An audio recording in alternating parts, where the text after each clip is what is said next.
하나님 감사합니다. 오늘도 하나님이 주신 이 복된 시간에 하나님께서 우리의 귀를 여시고 마음을 여셔서 정말 하나님이 우리에게 들려주시고자 하는 그 말씀이 우리 안에 자리 잡고 그것이 우리의 삶을 이끌 수 있는 복된 자의 삶이 되게 하옵소서.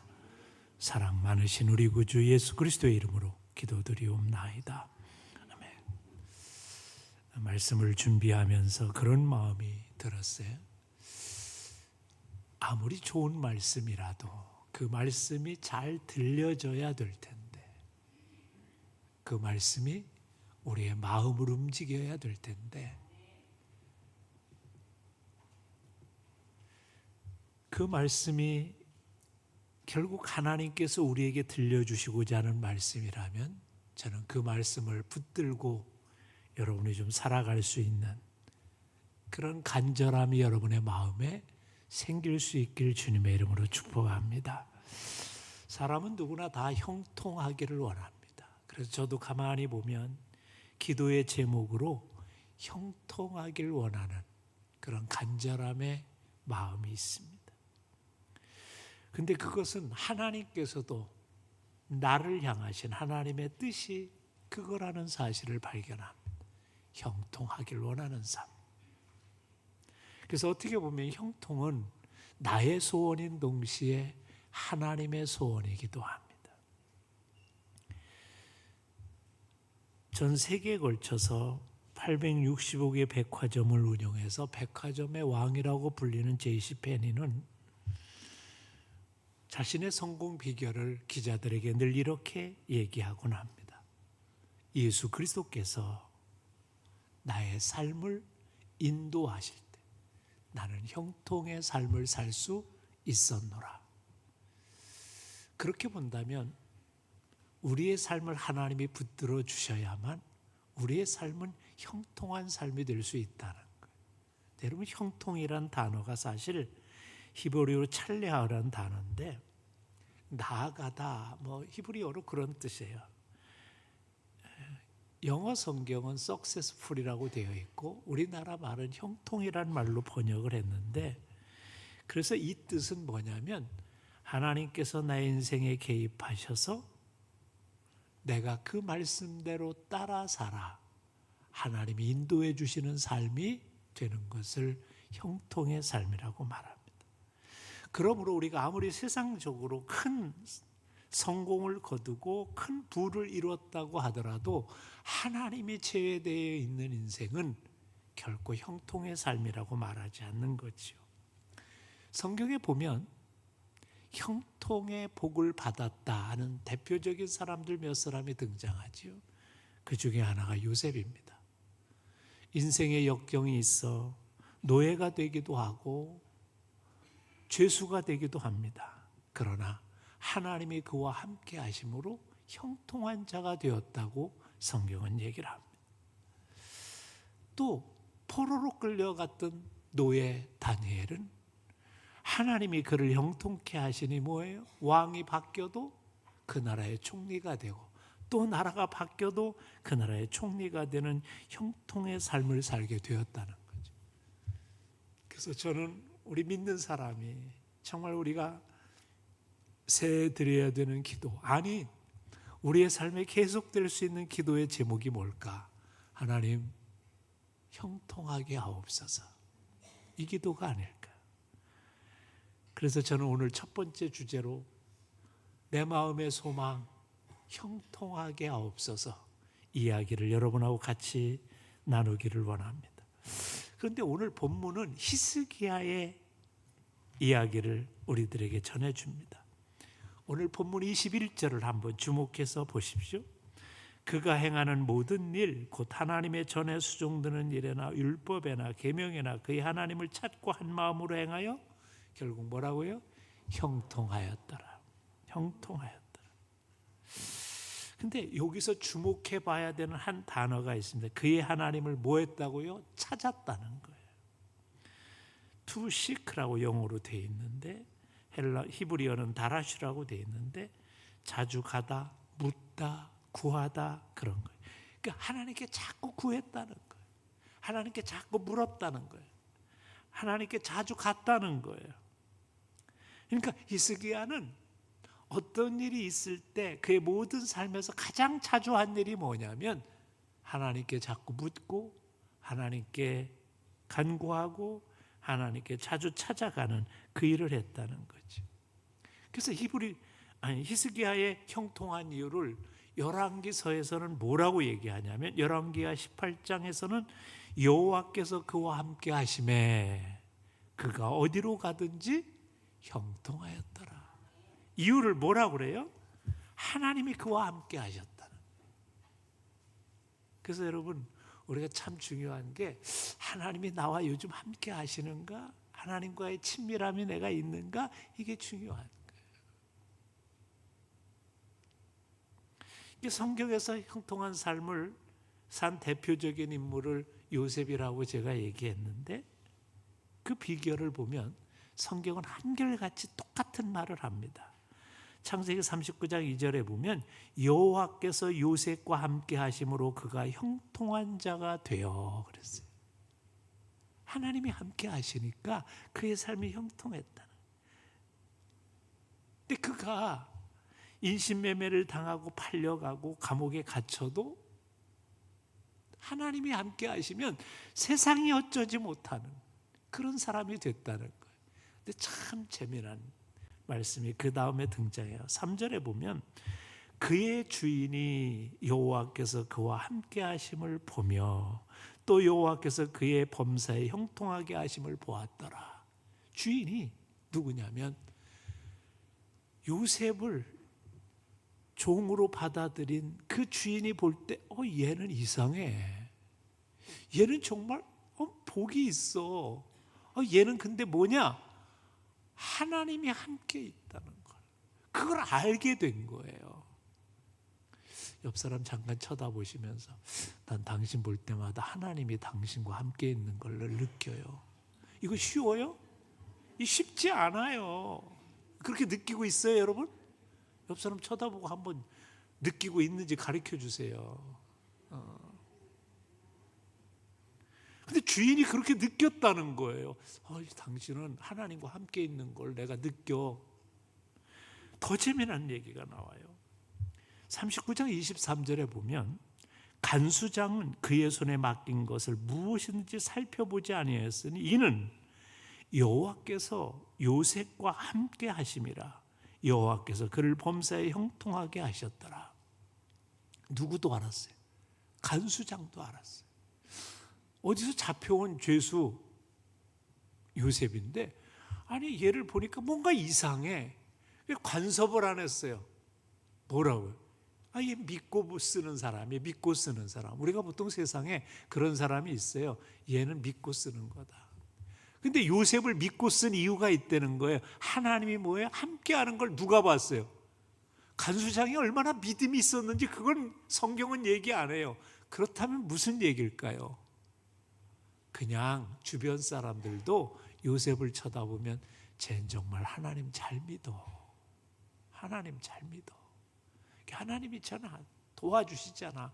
그걸 느꼈다는 거예요. 근데 저는 이 생각이 들어요. 요셉이 안 믿었으면 주변 사람이 요셉이 그렇게 믿음의 생활을 잘하고 있다는 걸 느꼈을까? 아니요.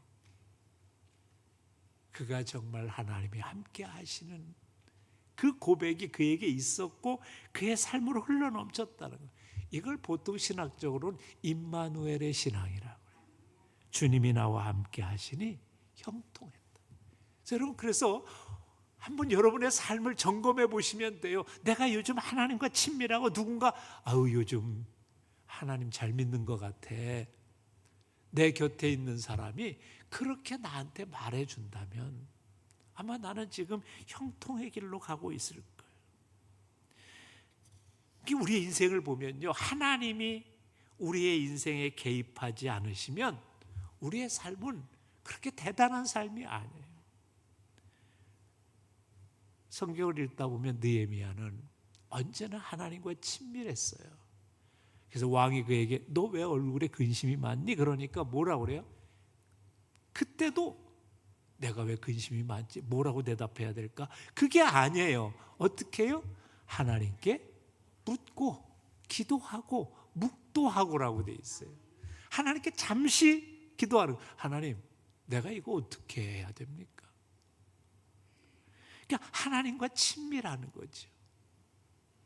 여러분이 부부간에도 마찬가지예요.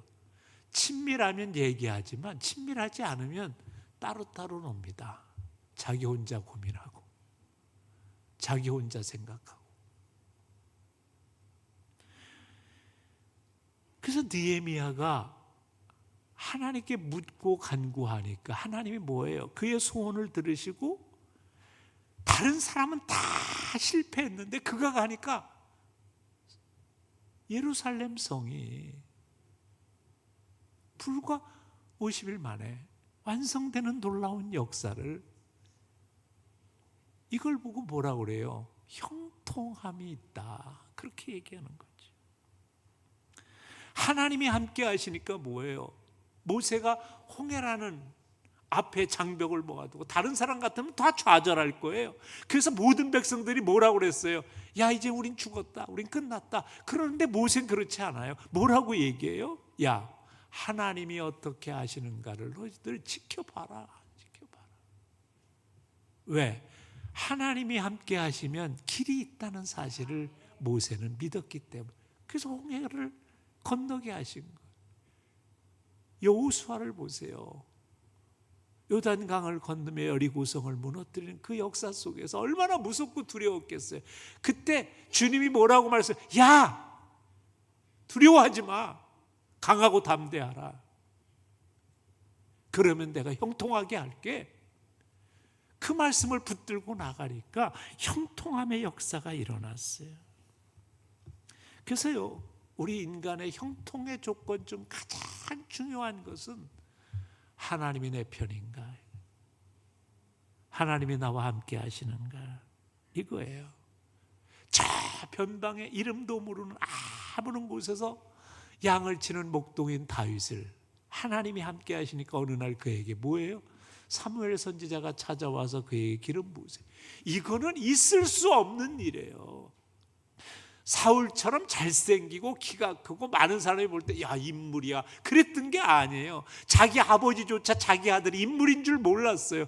그런데 하나님이 함께 하시니까 유대 나라의 가장 위대한 왕, 그레이트 킹 데이빗, 위대한 왕 다윗이라고 불려지는 왕이 될 수 있었던 거죠. 그래서 이게 중요해요. 하나님과 함께 하고 있는가? 미국의 조지아 대학교의 전체 수석 졸업이 한국 여학생이었어요. 졸업식에 3만 명이 모였는데 그 졸업식에서 4.0 만점에 4.0을 받아서 학교 유일하게 대학 전체가 만점 맞은 수석 졸업자가 배출돼서 지역신문에서 그를 탑픽으로 다루게 됐습니다. 근데 그가 학사모를 쓰고 단위에 올라갈 때 학사모에 뭐라고 됐냐면 To God be the glory, 하나님께 영광을 돌린다. 근데 그게 사연이 있어요. 이 여학생은 인천의 가난한 동네에서 개척교회라는 한 목회자의 딸로 태어났습니다. 그리고 초등학교 4학년 때 성령을 체험하고 하나님이 늘 그와 함께 하신다는 믿음을 갖게 됐어요. 그 후에 미국의 아버지하고 함께 어느 교회 초청을 받아서 갔다가 거기서 하나님께 기도하는데 어느 가정에서 그 아이를 좀 돌봐 주겠다는 그런 요청이 있어서 그가 그곳에 남기로 결정을 하면서 이렇게 아버지한테 얘기했대요. 저 여기 남아서 공부할게요. 하나님께 영광을 돌릴 수 있도록. 그리고 나서 그때부터 부모가 가난해서 도와줄 수 없는 그런 형편에 그저 먹고 자고만 해결해 줄 수 있는 집이, 교포집이 있었고, 그가 아르바이트를 하고 공부를 하고 해서 결국 조지아 대학의 전체 수석으로 졸업할 수 있었다는 거죠. 그는 그렇게 고백합니다.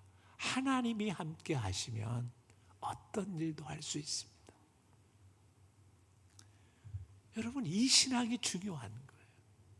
오늘 우리가 이런 믿음을 내 안에 가지고 있느냐 하는 것이 형통의 삶을 사는 가장 기본적이에요.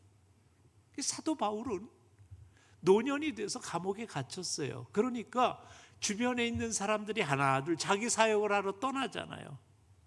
데마도 떠났고 그레스게도 떠났고 디도도 갔고 그랬는데, 그가 마지막까지 하나님을 의지하고 복음을 전할 수 있었던 걸 디모데후서 4장에 이렇게 고백해요. 주께서 내 곁에 서서 나를 강건케 하심으로. 주께서 내 곁에 서 계신 것을 알았어요. 여러분, 오늘 주님이 내 곁에 서 계시다는 믿음이 생기면 우리의 삶이 든든해지는 거예요. 저는 오늘 이 시간에 여러분의 마음속에 이 믿음이 생길 수 있길 주님의 이름으로 축복합니다. 그래서 복음 선거에도 그런 게 있잖아요. 내 너를 버리지도 않으리라, 내 너를 떠나지도 않으리라 약속하셨던 주님, 그 약속을 지키사 이후로는 영원토록 나를 지키시리라 확신하네. 저는 이 믿음이 있는 사람은 형통의 길을 갈 수 있음을 믿습니다. 또한 오늘 21절 본문 말씀을 주목해서 보면 이런 얘기가 나와요. 한 마음으로 행하여 형통하였더라. 여기서 한 마음은 뭘까요? 그가 행한 모든 일에 한 마음이었다는 거예요. 우리가 많이 지적받는 오늘 현대 그리스도인의 문제가 뭐예요? 주일은 저 사람이 예수 믿는 사람 같은데 월요일부터 토요일까지는 안 믿는 사람하고 별반 다름이 없어요. 한 마음이 아닌 거지요. 형통은 언제만 일어나? 주일날만 일어날까요? 그 얘기를 하는 거예요, 성경이. 한 마음으로 행하여. 그래서 뭐라고 그래요? 하나님의 전에 수종드는 일이나 율법이나 계명이나 모든 것, 우리의 삶에서. 근데 우리가 이렇게 한 마음으로 하나님께 집중할 수 있는 건 영적 경험이 있어야 돼요. 뭐냐면 히스기야는 알았어요. 어떻게 살아야 인생이 복된 것인 걸 알았어요. 그래서 그가 붙든 말씀이 뭐냐면 신명기 8장의 말씀에 내가 오늘날 명하는 모든 명령을 너희는 지켜 행하라. 그래야면 너희가 살고 번성하고 여호와께서 너희 열조에게 맹세하신 땅에 들어가서 그것을 얻으리라. 하나님의 약속이에요. 이 약속은 뭐냐면 모든 명령을 지켜 행하는 거예요. 하나님의 말씀대로 살으면 형통한다. 이 약속이, 그 얘기를 그가 경험한 건 뭐냐면 사실은 그의 아버지가 불신앙의 사람이었어요. 얼마나 불신앙의 사람이었는가 하는 건 성경 곳곳에 등장해요. 우상 숭배하고 예배 생활을 하지 않았어요. 그러면서 그는 생각했어요. 우리 아버지처럼 살면 망한다. 그걸 알았다는 거예요. 또 우시야라는 그의 조상을 살펴보면서 말씀대로 살 땐 그의 삶이 형통했지만 불순종의 삶을 살 때 만사불통했다는 사실을 발견했다는 거예요. 그래서 그는 철저히 하나님의 말씀대로 살겠다는 고백이 있어요. 그래서 오늘 본문의 바로 앞에 있는 20절을 보면 이런 얘기가 등장해요. 히스기야가 온 유다에 이같이 행하되 그의 하나님 여호와 보시기에 선과 정의와 진실함으로 행하였으니. 하나님 보시기에도 히스기야가 정직하게 했대요. 어떻게 해요? 선은 뭐예요? 불순종하지 않는 의로움을 말하는 거예요. 그 다음에 정의는 뭐예요? 올바름 정직을 말하는 거예요. 진실함은 우리가 다 알잖아요. 거짓이 아닌 진실함. 하나님이 보시기에도 정직히 행했다는 거예요. 부끄러움 없이 행했다. 그러니까 그의 삶이 하나님이 인도하시고 하나님이 돌보시는 형통의 삶을 살지 않을 수가 없어요. 또 하나 중요한 게 있어요. 그는 하나님께 예배하는 자였어요. 오늘 본문을 읽다 보면 하나님의 성전에 대해서 그가 섬기고 봉사하는 그런 일의 전심이었음을 우리에게 보여줍니다. 아까 얘기했지만 히스기야는 자기 아버지의 불신앙을 봤습니다. 그의 아버지가 얼마나 불신앙이었냐면 28장에 가서 보면 흰놈의 아들 골짜기에 분향하고 우상 숭배했다는 거예요. 여호와께서 이스라엘 자손 앞에서 쫓아내신 이방 사람들의 가증한 일을 본받아 누구를 따라갔다고요? 안 믿는 사람들이 행하는 그런 거짓과 불신을 행했다는 거예요. 그러니까 여러분, 무슨 내가 가정을 부모를 잘못 만나서 나는 이렇게 됐다 그렇게 말하는 사람들이 종종 있어요. 근데 그렇지 않아요. 부모가 잘못한 것을 보고 오히려 히스기야는 저렇게 살면 안 되겠다 그렇게 생각했다는. 사실 그의 아버지는 그러다가 36살이란 나이에 죽고 왕궁의 묘실에도 들어가지 못하고, 그 얘기는 뭐냐면 국립묘지에 안장될 수 없는 죄를 저질러서 그냥 저쪽 산에 묻혔다는 거예요. 히스기야는 그래서 마음에 각오를 했어요. 우리 아버지처럼은 살지 말아야지. 저는 그래서 우리 자녀들이 이렇게 말하면 곤란할 것 같아. 에휴, 우리 아버지처럼은 정말 살지 말아야지. 우리 엄마처럼은 정말 살지 말아야지. 그런 문제가 되는 거예요. 히스기야는 그래서 왕이 돼서 가장 먼저 한 일이 뭔지 아세요? 29장 3절에 보면 첫째 해 첫째 달에 여호와의 전문들을 열고 수리하고, 그의 아버지가 돌보지 않았던 걸 다 가서 성전을 수리하고 성전을 사랑하는 일부터 시작한 거예요. 그리고 15절에 가서 보면 하나님의 전을 성결하게 하고 예배를 회복했어요. 29절에 가서 보면 이런 말씀이 있습니다. 제사 드리기를 마침에 왕과 그와 함께 있는 자들이 다 엎드려 경배하니라. 예배자가 된 거예요. 그래서 여러분, 히스기야는 알았던 거지요. 하나님께 예배를 잘 드리는 사람, 예배를 회복하는 사람이 복을 받는 걸 지켜본 거예요.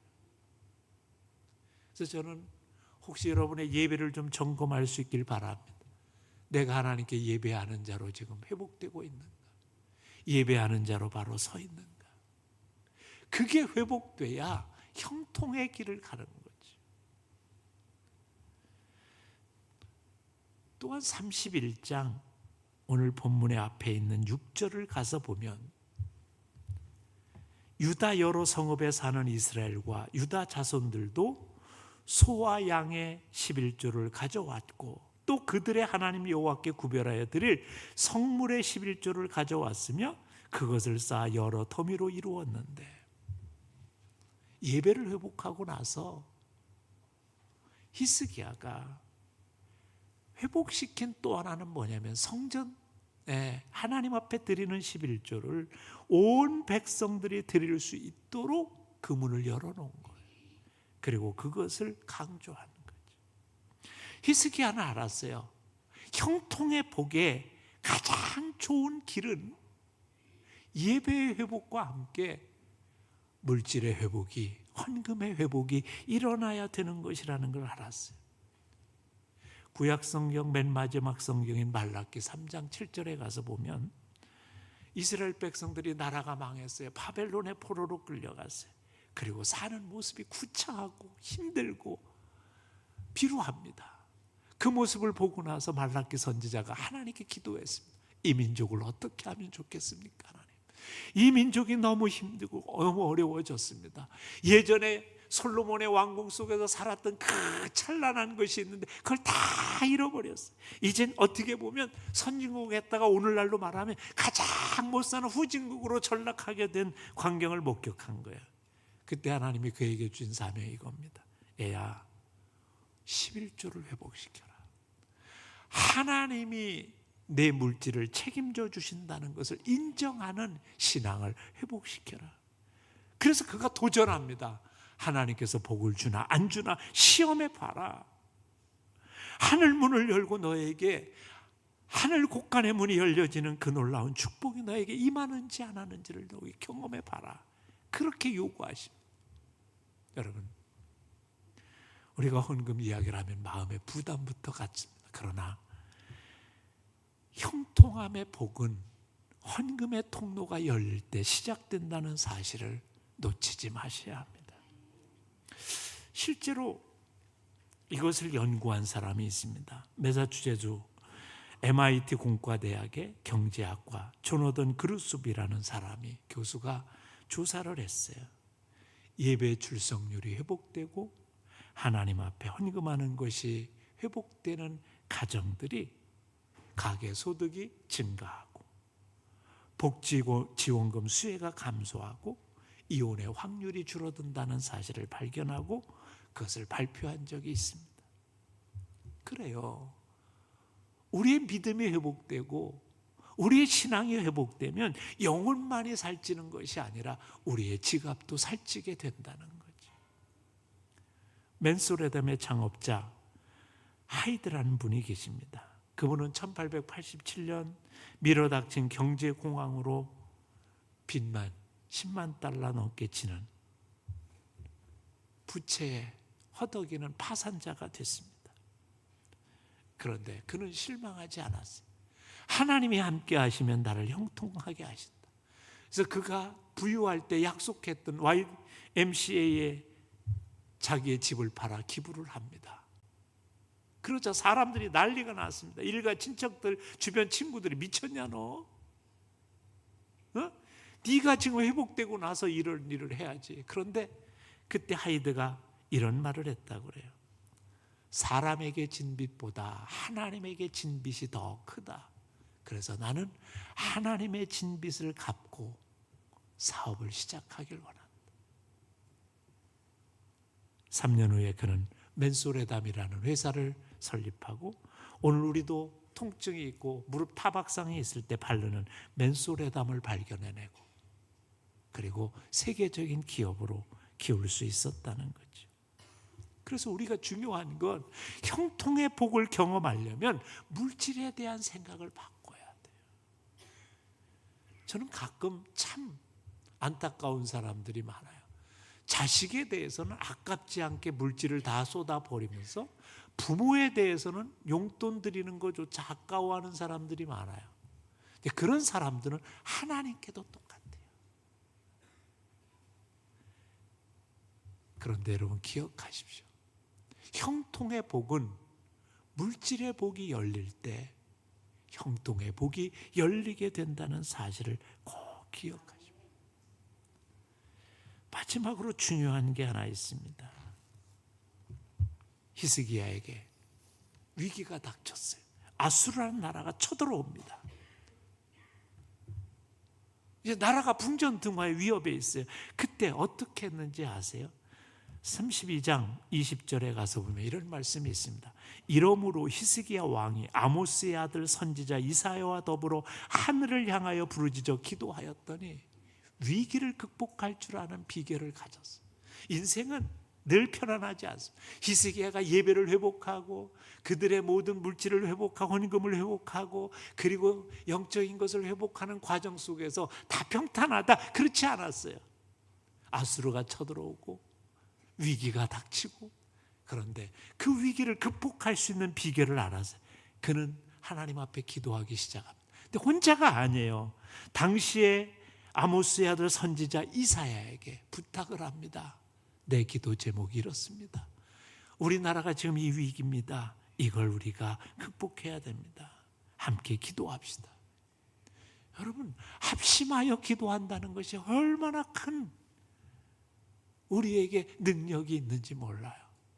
전 여러분이 그래서 기도의 제목을 내고 함께 기도할 수 있는 여러분이 되시길 바랍니다. 우리 교회는 중보기도팀이 있어요. 여러분이 중보기도를 올리고 그 기도를 함께 할 때 기도의 놀라운 능력을 경험하게 될 줄 믿습니다. 그 뒤에 22절 23절에 보면 놀라운 증거가 나와요. 여호와께서 이렇게 나와요. 여호와께서 히스기야와 예루살렘 주민을 아수르 왕 사네립의 손과 모든 적국의 손에서 뭐예요? 구원하여 내셨다는 거예요. 그리고 그 뒤에 보면 여러 사람이 예물을 가지고 예루살렘에 와서 여호와께 드리고 또 보물을 유다 왕 히스기야에게 드린지라. 이후부터 히스기야가 모든 나라의 눈에 어떻게 됐다고요? 존귀하게 되었다. 하나님이 그 전쟁을 개입하셔서 승리하게 해주시니까 그 다음에 기도했던 위기 속에서 하나님을 붙들었던 히스기야를 존귀하게 만들어 주셨다.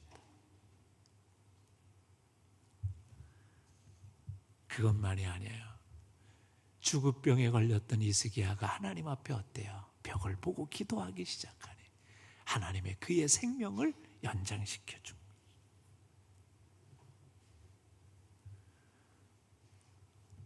돌아가신 한경직 목사님의 자서전에 보면, 아니 그의 일대기를 보면 미국 유학 시절의 이야기가 나와요. 27살에 프린스턴 신학교를 졸업하고 예일 대학 박사과정에 들어가기 전에 가슴이 아파서 병원에 갔더니 폐결핵 3기라는 거예요. 내가 이제 어떻게 해야 되나? 폐결핵 병원에 누워서 하나님 앞에 기도하기 시작합니다. 하나님, 제가 어떻게 해야 됩니까? 이제 돌아가야 됩니까? 아니면 공부를 해야 됩니까? 이 질병은 어떻게 됩니까? 하나님 앞에 기도하는데 하나님께서 이렇게 묻더라는 거예요. 야, 너는 왜 공부하려고 하니? 그랬더니 마음속에 인간의 야망이 딱 드러나더라. 내가 예일대학의 박사가 되면 한국에서 최초로 박사학위를 하는 사람이 되고, 그리고 사람들에게 존경받고 사람들에게 인정받는 그런 사람이 될 텐데 라는 자기의 야망이 드러나기 시작합니다. 근데 그때 기도하는 중에 그런 생각이 들어요. 하나님께서 내 생명 데려가시면 내가 여기서 아무것도 없고 이국 땅에서 죽을 수밖에 없는 존재인데 그게 뭘 그렇게 중요한가? 그래서 하나님 앞에 붙들고 기도했. 하나님, 내가 이제 주님 뜻대로 살 테니까 주님이 내 인생을 책임져 주옵소서. 그게 그분의 인생의 가장 큰 전환점이었다고 얘기를 합니다. 그래요. 여러분, 오늘이 여러분의 인생의 전환점일 수 있어요. 하나님, 내가 내 힘으로 사는 게 형통의 복이 될 수 없는 줄 내가 믿으니 이제 하나님 붙들고 내가 내 인생을 살도록 내가 결단하겠습니다. 만약 그렇게 여러분이 고백한다면 하나님께서는 여러분의 인생을 책임져 주실 거예요. 신명기 29장 9절에 보면 뭐예요? 그런즉 너희는 이 언약의 말씀을 지켜 행하라. 그리하면 너희가 하는 모든 일이 형통하리라. 더 귀한 말씀이죠. 여호수아가 불안했어요. 자기의 지어진 짐이 자기가 감당할지 몰랐어요. 그래서 뭐라고 해요? 강하고 극히 담대하여 나의 종 모세가 내게 명령한 그 율법을 다 지켜 행하라. 그러면서 뭐래요? 주야로 그것을 묵상하고 내 입에서 떠나지 말게 하고 그 안에 기록한 대로 다 지켜 행하면 그 다음에 내 길이 평탄하게 될 것이라. 내가 형통하리라. 저는 오늘의 이 말씀이 저와 여러분의 말씀이 되길 원하고, 오늘 한경직 목사님이 폐결핵 알면서 병상에서 이제 내 인생 주님 뜻대로 살겠습니다 고백하는 그 순간부터 그의 삶을 형통하게 인도하셨다고 고백하는 것처럼 전 여러분의 그런 고백이 시작되는 귀한 시간이 되시길 주님의 이름으로 축복합니다. 우리 잠깐 기도하길 원하는데